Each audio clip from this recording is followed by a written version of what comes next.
Xayrli tong, yordamchi so'zlarga nimalar kiradi? Yordamchi so'zlarga ko'makchi, bog'lovchi, yuklamalar kiradi. Alpomishning ismi nima? Hakimdek. Til va nutq o'rtasidagi farq nima? Til muloqot vositasi, Til muloqot. Xayrli tong, birinchi savolimiz she'r nima? She'r, ritmik yoki qofiyat tarzida tuzilgan Badiiy asar. badiiy asar. Olmosh nima? Olmosh son, fe'l, sifat, ot o'rniga keladigan So'z. so'z. G'azal so'zining ma'nosi nima? G'azal go'zallarga ta'rif, oqilon go'zallarga ta'rif, madh etish, oshiqona so'z. To'g'ri. Sizga savol, ravish nima?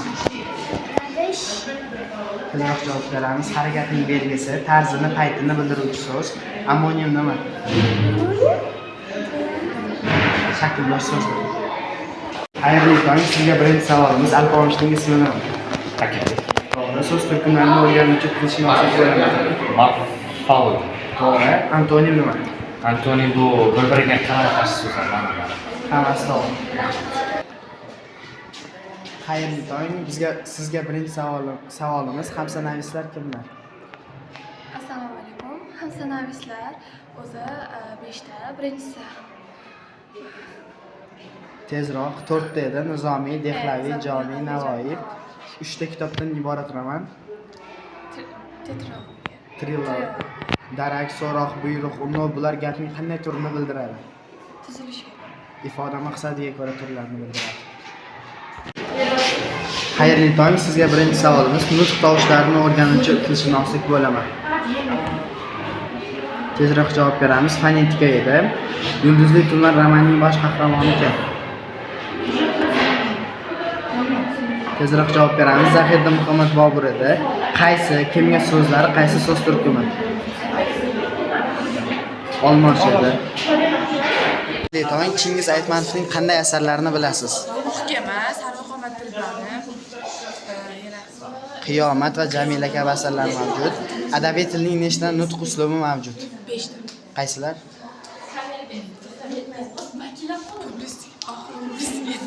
Rasmiy, badiiy, ilmiy, so'zlashuv, publitsistik. Hajmni bildiruvchi sifatga misollar yozing. Keng, tor, katta, kichik, shu qadar. To'g'ri. Sizga savolimiz, lar qanday qo'shimcha? Lar qanday qo'shimcha? Ko'plik bor. O'zbek tilida nechta kelishim mavjud? Ungdoshlar ovoz va shovqinning ishtirokiga ko'ra qanday guruhlanadi? Jarangli va jarangsiz. To'g'ri. Sizga birinchi savolimiz, fe'l zamonlari nechta? Zamonlari 3 tami? Ha, 3 ta. Qaysilar? O'tgan zamon, hozirgi zamon. Boburnoma asarini kim yozgan? To'g'ri. Sizga birinchi savolimiz, sinonim nima? Bir-biriga ma'nodosh so'zlar. Antonimchi?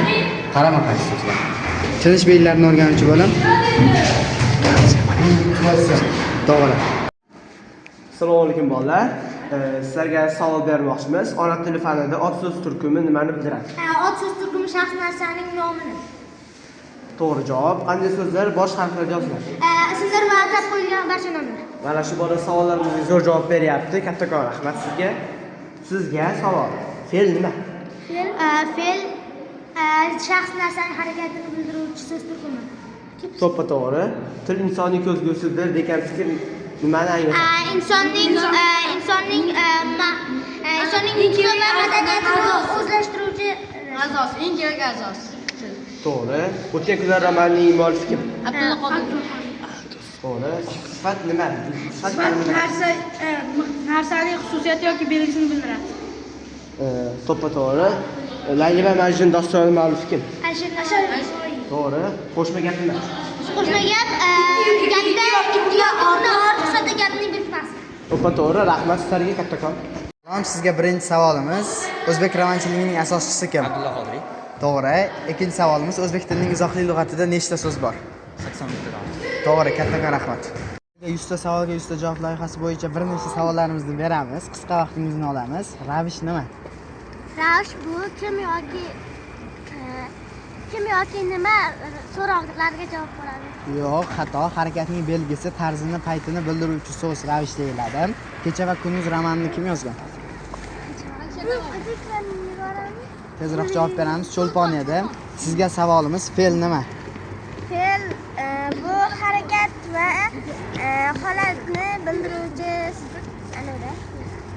Juda ham to'g'ri. Endi mana bu bolamiz ham yerga tiqilyapti. Mayli beramiz. Qo'shma gap nima? qo'shma gap ikki yoki undan ortiq sodda gapning birikmasi. To'g'ri. Boburnoma asarining muallifi Zahiriddin Muhammad Bobur. to'ppa-to'g'ri. Sizga kattakon rahmat. Sizga birinchi savolimiz muhaddislar sultoni kim? Tezroq javob beramiz. Imom Buxoriy edi. O'zbek tilining izohli lug'atida nechta so'z bor? 80 mingdan ortiq edi. Gap bo'laklari nechta? Faqat soni. Gap bo'laklari 5 ta edi.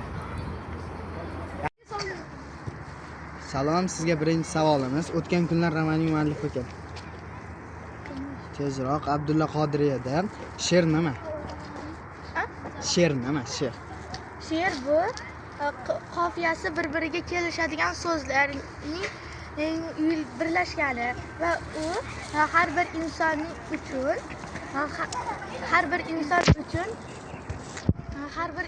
uchun yaxshilikka yetaklashi kerak. To'g'ri, kattakon rahmat. G'azal so'zining ma'nosi nima?